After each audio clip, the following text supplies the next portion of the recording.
USPTOIP.com. Hey everybody, welcome to the Bold Inventor Show. I'm your host, JD Houvener, with Matt Kulseth. As always, Matt, good to have you again. Hey JD, always great to be here. How you been? You look Been good. Thank you very much. A little bit of sun, maybe, a little bit of that. Yeah, you look fit, late man. spring. Yeah, thank you. Appreciate it. So how's your week going? We're kicked off May here. Yeah, it's all happening very fast, but it's beautiful here in Minnesota. I just got off a call with a prospective client who we oftentimes talk about all these scams at the USPTO. Well, this prospective client fell for it. Ooh. And yeah, so if you don't mind, can I tell a little story about the scams, or should we handle that a little bit later? No, let me do a quick little intro. For those that may be new, I want to make sure I get a quick disclaimer in there. Matt and I are both attorneys working at Bold Patents Law Firm. We're a full-service IP boutique, able to help you, the inventor, entrepreneur, business owner, patents, trademarks, copyrights, and trade secrets, and a little bit of general legal knowledge. Here today, we're not giving any confidential information nor attorney-client privilege. So here's your legal notice. Don't share anything confidential. Time out. If you have something important you want to share, hop on our website and book a free live discovery call. We've got a few different folks now helping with those, and we've got availability as soon as today or tomorrow. So here's the link. Jonathan, good to see you. Glad you're on with us. Hey, if you're watching this and you missed it, we are actually live Wednesdays at 12 o'clock Pacific time. Mark your calendar. Hop on, catch us next week or one of these Wednesdays. You can fire away a question. We're going to put you to the top of the list, and you can ask our guests a question too. If you don't really like Matt or I, we've got Gary Spittle coming on our show here in just a few minutes. But I want to give Matt some airtime. He's got a story to share. Matt, take it away. Yeah. Well, before I get to the story, JD, how are you? I'm doing pretty good. Thank you. I appreciate it. Yeah, feeling energized. Feeling uplifted a bit. We had kind of a lull there last month or two, but things are starting to take up. And, good. Thank you for saying that. Good. Yeah, but story time with Uncle Matt. So, as a trademark attorney, we're well aware of all these scams that go on for folks who have applications at the United States Patent Trademark Office. Typically, they're going to get, a letter in the mail or an email or even maybe a phone call or text message saying that their trademark is due to renew and they need to renew it, and they're happy to do it for you for a crazy fee. Yeah. A lot of times that information is incorrect. That's one scam. But one that we've been seeing more and more of are these emails that prospective clients get who they might have had an application at the USPTO and maybe the registration went abandoned, or maybe they still have it. Well, anyways, the client gets an email from an attorney, quote unquote, attorney, saying that they have another client who wants to register the trademark, but they can't because they have the registration. Okay. And are they still using it? And if so, would they be interested in licensing it or whatever? And so this individual that I talked to, he was like, oh wow, they want to license it for like $200,000. And so he gets involved in this licensing scheme with this third party who's pretending to represent this other company. And then from what I have gathered, it becomes that this licensing party or this third party that doesn't exist that wants to license it is going to actually just infringe it. They're not going to do it. And so basically what's happening is the law firm is representing the individual with the application or registration in litigation against this third party. And for whatever they pay in attorney's fees, they get treble damages at the end of the litigation. Okay. So if you spend $60,000 on this litigation, you might get $180,000 at the end of it, JD. Now, this is full disclosure. This isn't all lies. It's a scam. Sure. But this is what this individual was told. So he ended up, putting a lot of extra money into the litigation because it's basically like magic beans, right? So he's out close to $200,000. Oh my gosh. That's awful. I had no idea that's how deep this goes or where this goes. I always assumed that, they were just looking to scam a few $100 off you for some application fees or renewal fees or whatever, right? But no, it's far more sophisticated than that. Yikes. He even said that they had people posing as USPTO examiners for these conferences for the litigation. So he would go and meet the judge or on these Zoom calls, and they would have USPTO emails, and they would be directed to this website that looked very official. And whoa, he's a sophisticated young man too. He's only 28. Runs a YouTube channel, is pretty well known. But just fell for it. Oh my gosh, yikes. It's wow. So, how did he finally figure out it was a scam? So, good question. So he got for this latest round of litigation, right? Because he was supposed to get paid this month, from the settlement or whatever. Yeah. There was a latest round of agreements that he needed to sign, apparently. And so his uncle is a fraud attorney, if you can believe that. Yeah. And so he sent this contract to his uncle, and his uncle's like, "This is nonsense. This isn't a contract. What is this? Who are these people?" Okay. Wow. And so, at this point, but he hadn't engaged counsel. He was doing this on his own. No, okay. He hadn't counsel yet. So at this point, our prospective client knows that he's being a victim of fraud here. And what do you do about it? Right. That money's probably gone. Sure. It's probably not even in the United States. I guess, Consumer Protection Act. I don't know. I'm sure there's a way to go about. Yeah. So it's like, hey man, we got to find a real fraud attorney here. Someone who deals with this on a day in, day out basis. You got to talk to your local police. They got to get you connected to the FBI. Yeah. This sounds elaborate. And you got to talk to someone who knows how to handle this, because you don't want them necessarily to know that at this point, right? Well, exactly. You want to really get them to prevent. Want to really get some more information from them, maybe figure out a way to get some of that money back. But man, I feel terrible for him. Yeah. Well, it's a sad public service announcement. It's worse than we think it is, and more sophisticated than we think it is. Right. Okay. Well, Matt, thank you for that. It's awesome to share that, to get that out. Know that it's not just the little cheapy fly-by-night, like you said, $100 here, $5 here. It can get, and it can really wreak havoc.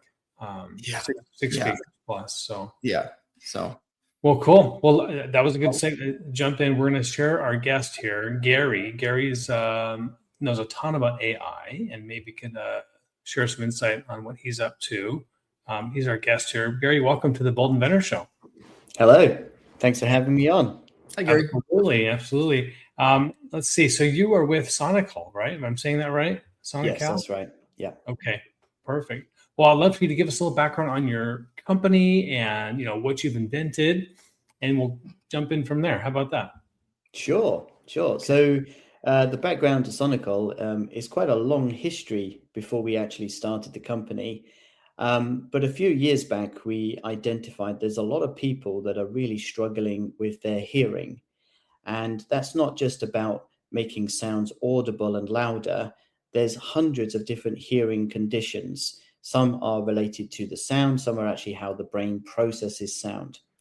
And so we identified that there was a very large demand for better technology. And it turns out that a lot of great research and science work has been done to solve some of these problems. And we decided that it's a good idea if the people solving these problems could actually connect to the people that need it. And that's exactly what Sonical does. And so what we invented is a hearing computer. It's a small device that behaves just like every other computer that we use every single day, like the laptop I'm using now, in that you buy the product and then afterwards you download the software that you need to help with your specific condition, rather than the situation we have today where you get a device from an audiologist and it's kind of fixed. It doesn't change, it doesn't evolve, it doesn't improve. And so we built this system. We opened it up to a few real people. quick, I'm going to jump in. Just want to slow it down a little. So, Sure. I mean, break it down for me. Maybe define the problem that some people have with their hearing that this is solving. What is the problem out there? Explain that a bit more. Yeah, well, there's dozens of them. So I'll just pick a couple of examples. So I have a hearing condition called tinnitus, which is this ringing in the ears. And it turns out that there's hundreds of millions of people that also have this. Sure. And typically, if you have this, you might play some sounds to try and mask it. You might be told that you need a hearing aid to amplify sound that will help reduce the impact of tinnitus. But there's a lot of other solutions out there. They're not really designed to cure tinnitus. They're just there to help you. Okay. But a lot of those applications never get to the people that need it because it needs a special piece of hardware or it needs a special device. And so you end up in a situation where you can go and buy a device like a hearing aid, and it has a very particular function. It will make sounds louder, but it doesn't have the software algorithms that you specifically need. And so those product companies are kind of the gatekeepers of what tech gets released into the world. And so we're looking at how we can open that up to more people. Okay. Interesting, Gary. So are you basically saying like you'd have a piece of a technology that's agnostic and Exactly. adaptive to a user's feedback potentially? Yeah. So that user would then be able to go to the equivalent of an app store and say, right, I know I have this condition, or I have a situation I really struggle in. Maybe it's watching TV. If I'm watching TV, I need to keep turning the volume up because I can't understand what people are saying. I have to keep reading the captions and I'm trying to follow along and I'm just having a hard time.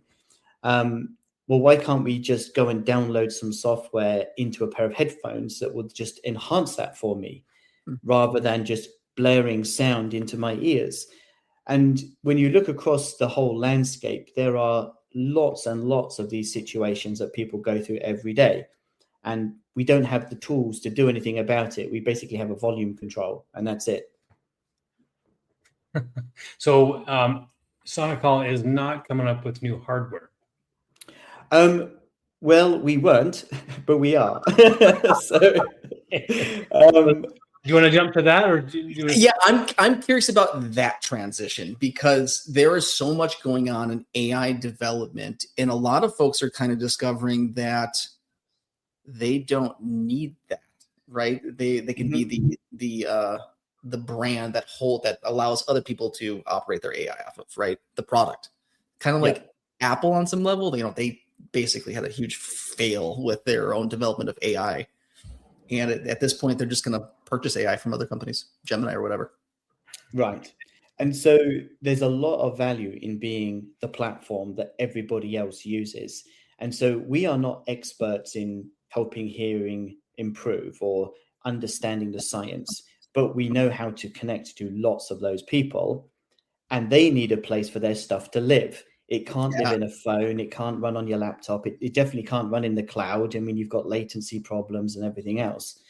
And so people need a little device that helps them hear, and eventually it will all be integrated into a headphone or an earbud or a pair of glasses. There's lots of great hearing glasses coming. And so we developed the platform that allows that technology to run. And as you've already identified, you can use these AI tools now to achieve absolutely astonishing results. I mean, the signal processing that these companies can create is unbelievably good. We just need a place for it to live. Okay. Very cool. So potentially you'd have this platform, this earbud, or these headpieces or earpieces that folks would wear. They would probably license you, or they would have access to your app, probably pay a monthly fee for that, and then they could download certain AI software for their specific needs. So that's exactly how it works. Yes, it's basically this model from the smartphone, but for your ears. Yeah, that's exactly. And you're basically hosting other people's technology on your platform. Yeah, I love it. Yeah, and there's experts all over the place, and now they're coming to us to solve these what people would consider a niche problem. But when you dig into it, lots of people have that problem. It's not as niche as you first thought. You can use sound to help reduce stress and anxiety, and different sounds are more effective for one person than another. And so, if you're working with children in a school, you can help them in very, very controlled ways with sounds. You can help them with reducing the amount of noise they're exposed to and how they're communicating with the teacher or their helpers. And so we're uncovering loads of these different application areas. And the great thing is we just keep building the platform, and other people develop the application software for those target users. I mean, my mind just, as you're talking, my mind just goes in lots of different directions, right? Different use cases for this. But I'm thinking like some folks that I know have a son with autism, right? And very sensitive to sound. And I almost imagine like some technology where there's a human feedback loop to it. Like, for example, the new Apple iPhones or your pads or your pods or whatever. I think they take your blood pressure and pulse now, at least your pulse, right? So here, wow. So now, like, you can tell someone's like working out, or if they're agitated potentially, or right. That's exactly, closing that loop is super important, so that you can actually measure what somebody is going through, and you can measure their heart rate, and it's a link to their stress levels. Sure. And then that can feed into another piece of software that says, oh, this person is stressed, so I'm going to play this sound because I know yeah. Right. And, exactly that example, we're working with teams that are helping children who are on the spectrum because they have that sensitivity to certain sounds. They might be super anxious if they hear dogs barking or alarms and things like that, or a fire engine, and they need to hear comforting sounds around them. Or it could just be an audio book they like to play in the background. Yep. And it helps them get through the day. Very cool. I love it. I love that you're thinking of. I'm sorry. Go ahead, JD. No. I was going to say I'm a little bit behind you guys. I'm trying to catch up. So I'm just a little slower. It's all right. So tell me why the phone doesn't work. Why doesn't the App Store work for this? Maybe I'm. Yeah. Well, there's two pieces of evidence that we started with that told us the phone doesn't work. First of all, Apple. They don't use the phone. So as you've already identified, they built the AirPod, and they've built their own processors, their own software stack, and they can keep releasing new features whenever they want. They own the entire platform for the AirPod, and it's far ahead of everybody else. And the reason they built that is they couldn't do everything they needed on the phone. I mean, they had access to the iPhone. They could have put everything they wanted here, but they realized it can't be done that way. They can't get the data to the phone. The operating system on the phone isn't quick enough. It was never designed to do microsecond accuracy audio processing. So there's lots of things that they would have had to completely redesign just to do audio. And instead they did it at the ear. So that's like evidence number one. Evidence number two is there are lots of hearing companies out there that build hearing products, and they've had access to smartphones for a long time now. And none of them use it because they've also tried and failed and realized we can't do it in a phone. It was never designed to do hearing. But we think the solution space is a lot more obvious than that, which is the phone simply isn't relevant for most hearing applications. If we take like the TV example, if I needed to get some help to watch a TV, but somehow I had to link my phone to the TV and figure out how I'm going to get the audio from that to something else, people would just not use it. It's too complicated. It just gets in the way. It was never part of that experience. And so instead, if you just had a device that connects to the TV and everything you need is personalized to how you want to hear it, and I could be sat next to someone who has completely different needs, then we all get the right experience without just turning the volume to maximum. Okay, you're helping me. Really good. You probably explained this a lot. This is awesome. So you're creating that cloud to connect the device to your personal hearing device, or from the TV to your device. There's that intermediary marketplace, that connective place where all solutions can plug in to your platform and be a part of that. Yeah. Right? Is that it? Yeah. Okay. That's it. Okay. And eventually the technology will get adopted into the end product. So you'll be able to buy hearing aids that are effectively a supercomputer, and you'll each individual can load in exactly the enhancements they need without having to wait 2 weeks to go to an audiologist and say, last Thursday, I couldn't hear in a restaurant, and the audiologist has somehow got to figure out how to do that. You should be able to change it in the moment and get immediate benefits. So walk me through maybe a customer example, someone who is a hearing aid wearer that has no idea about your service, but found out today. How will they hop on and purchase or get a hypothetical service to add on? So at the moment we are building, which is what we didn't want to do, but we are building hardware. And the hardware we build is a little module that you can either wear as a pendant, you can have it in your pocket, you could put it on the table. And this effectively becomes your hearing computer. It will listen to what's going on, and you will load the software into it that says, right, I'm going to be in a noisy restaurant and I want to listen to the one person who I'm talking to. And it will download the software that can do that for you. Or you might be in a group situation and it needs to listen to multiple people at the same time. And so that individual would configure the device for the use case and the environment, which today doesn't happen. They can then use this to connect to their hearing aids, which has got their hearing profile in it and can do all the amplification, which is great. And there's techniques that we can use to do that. There's Auracast and Bluetooth and things like that to connect it. So you're using that medallion as almost like a preprocessor. That's right. It becomes the front end of the hearing device that you already have. And the great thing about that is there's an install base of lots and lots of products. There's headphones, and you could connect this to your AirPods and use the AirPods in the same way. Of course, there's the latency with Bluetooth, but eventually the whole thing gets sucked into the single product. Okay. Very cool. Okay. That's awesome. Very, very cool. Ambitious. Big project. Huge project. Much bigger than we thought it would be, yes. Yeah, I bet. Let's talk patents here. We're Bold Patents. We want to hear what you've done with intellectual property to date. Where are you at? So the very first thing we did was write our IP. And the reason for that is I had some very privileged training around patents and licensing because I worked at a large tech company out here in Silicon Valley called Dolby, who are quite known for audio and really kind of protecting the technology that they've created.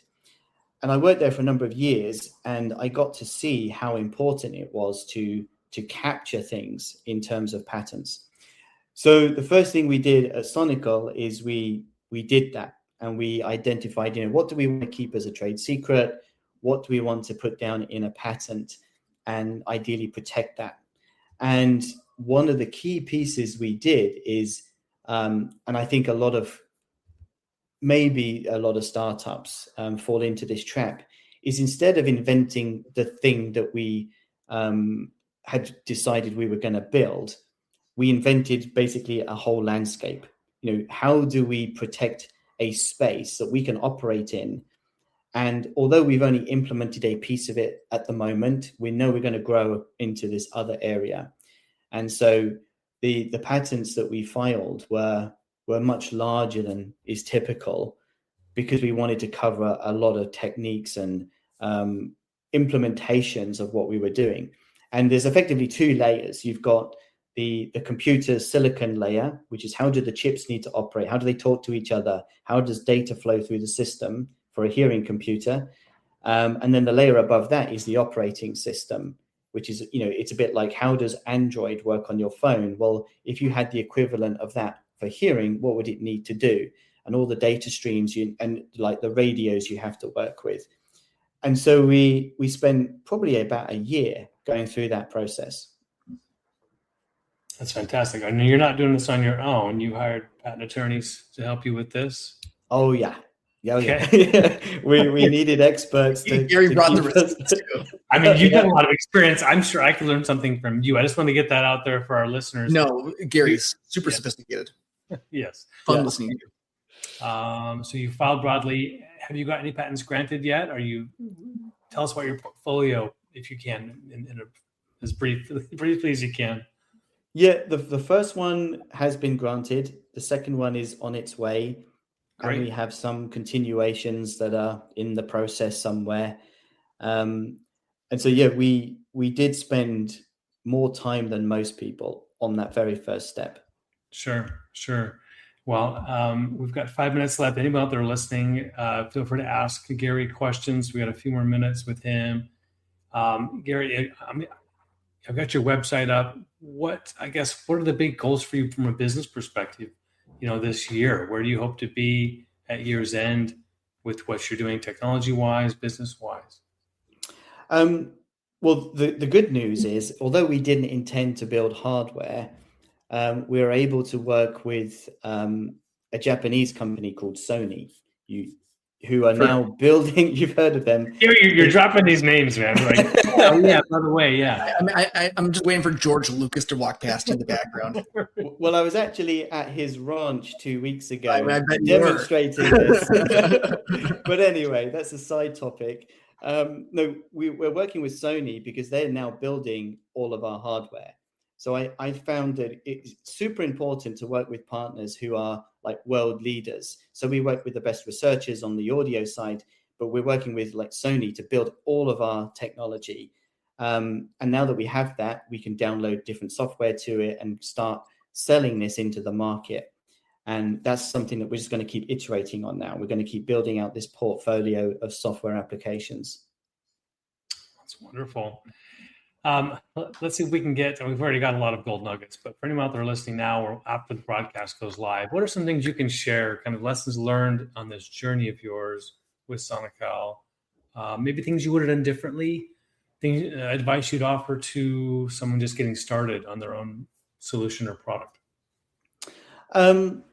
I think something that we learned along the way is we do a lot of listening. We're listening to what people need, how they would solve certain problems, and that feeds into what we need to do next.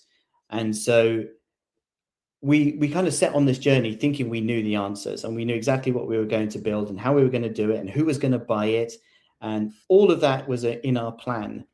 And very little of it has actually been where we are now, because once you start listening and you get things out there and people try it, you realize, oh, actually we need to be slightly more over here. And the listening was the most important piece. Working with experts, and I mentioned that we've been working with some of the best recording studios in the world, the most critical listeners. We've been working with people who do have children who are autistic and they need very special help. We've been working with schools. We've been working with enterprise applications, because you need to learn all of those different aspects of where you think your product can go. And it turns out that trying to define it without that would have been madness. Goodness, thank you very, very much. That's a great lesson. I think so many of our clients are myopic. They just keep their heads down and they just think, oh, this is my solution. I'm going to make it. I'm going to build it, without doing any of that, like you said, listening, testing, feedback, which sounds like it was vital. Even for you who's been in this industry, experienced, you still had a lot to learn and adjust the product to fit. So, yeah. Well, I for one definitely wish you the very, very best. And thank you. You got I'll be watching. Yeah, I'll be watching. Excellent. Thank you, Gary, for sharing your time, and thank you all of you out there listening for being part of our Bold show. Gary, we'll have to have you back on for an update once you guys make the next big progress, and we'll see you. Yeah. We'll see you next time. Take care, Gary. Bye, Matt. Thanks very much. Cheers, Go guys. big, go bold. Go